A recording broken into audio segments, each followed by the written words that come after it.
হানা ভোটটা গণভোটটা একই কথা। আমাদের দরকার কি?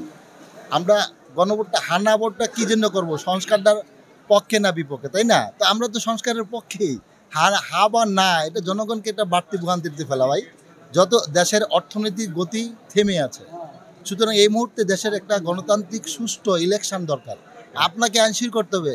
আপনি এই শেখ হাসিনাকে দৌড়ালেন কেন? একটা গণতান্ত্রিক ইলেকশন, গণতান্ত্রিক ভোট করার জন্য।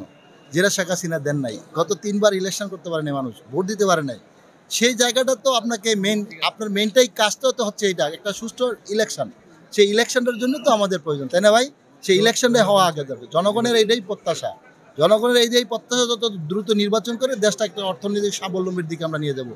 আসলে হানা ভোট আপনি কখন দিবেন এটা হলো বিষয়। যেই সংস্কারটা হচ্ছে আসলে এটা তো মানুষের মনের কথাগুলি হচ্ছে। সুতরাং এখানে হানা ভোট খুব একটা এটা একটা বাড়তি দেশের মানুষকে একটা বাড়তি ভোগান্তিতে ফেলা। হানা ভোটে নির্বাচনে মানুষ এতদিন পরে মানুষ যেটা চায় সেটা কি? সেটা একটা সুন্দর গণতান্ত্রিক নির্বাচন। কিন্তু সেই নির্বাচনটা করার জন্য হানা ভোট প্রয়োজন নাই। এটা মানুষের মনের আকুতি যত দ্রুত সম্ভব ইলেকশন। জেনেক্সে শিফট করো, লাইফকে লিফট করো। দেখেছেন শরীয়তপুরের মানুষ বিএনপিকে এবং তারেক রহমান দেশনেত্রী বেগম খালেদা জিয়াকে কেমন ভালোবাসে। সে ভালোবাসার বহিঃপ্রকাশ কিন্তু আজকে মানুষ প্রত্যেকটা মানে দলমত নির্বিশেষে সবাই কিন্তু এগিয়ে আসছে।